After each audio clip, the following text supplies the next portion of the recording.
you're running a campaign and you get conversions, however, those conversions are not the conversions that you look for, maybe they negotiate a lot, maybe they're just not within a certain budget. How do you get high quality leads? Okay, so before we get into the actual stuff, so I just want to say that from the points which I'm going to be saying, it's not a perfect blocker of bad leads. Bad leads could always come into your inboxes.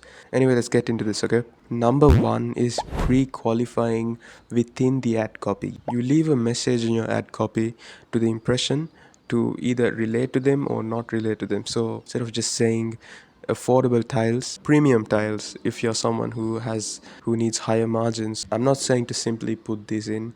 Just think about the message you could put in. You could at least have some type of building block to swerve some type of people off the hook and get some people on the hook, you know. Okay, so number two, this might be a big jump. Offline conversions. Offline conversions can supplement the machine learning within Google Ads. You could usually, Google just doesn't know what happens to that lead.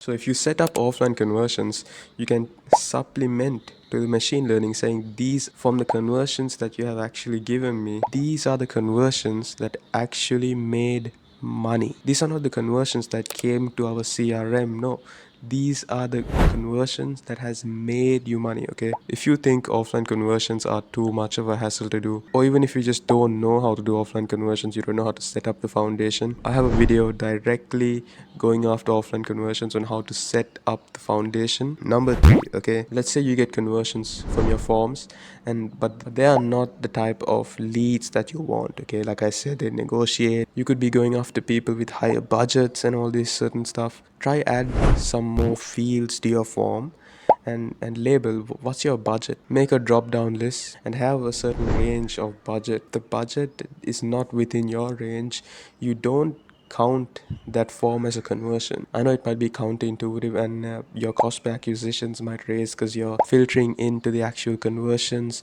that you want rather than the conversions that you actually got. So it's like you're digging the hole even more. If you have a drop down list and with budgets, what's your business's name, what's your business's website, so just adding more fields and counting the conversions only when they meet the certain standard of the lead type that you want. If you only count the specific standard of a lead, Google is being fed the actual standard of your lead. If someone has a budget of $100,000, if another person has a budget of $10,000 and you prefer the $100,000 and you only count the conversion if they have $100,000 in their form field values, Google could find patterns and learn based off those actual standard of leads. But now here's the thing, okay, I'm not trying to say that this is the right way to do this. Obviously testing is a thing. Test what works for you. Okay, I don't want to push you into a hole. You still be getting the actual conversions. Let's say you make incremental gains from the bad quality leads. You don't prefer them, but you want them. You could still have them. You're not counting them as a conversion unless you have type of form submit blocker when those certain fields are selected. So those are the ways you could improve the lead quality of the leads you get. If you're still watching this, I would recommend subscribing. I have videos on offline conversions and enhanced conversions. And if you have any questions, leave them in the comments down below. Okay, I'll see you guys in another video.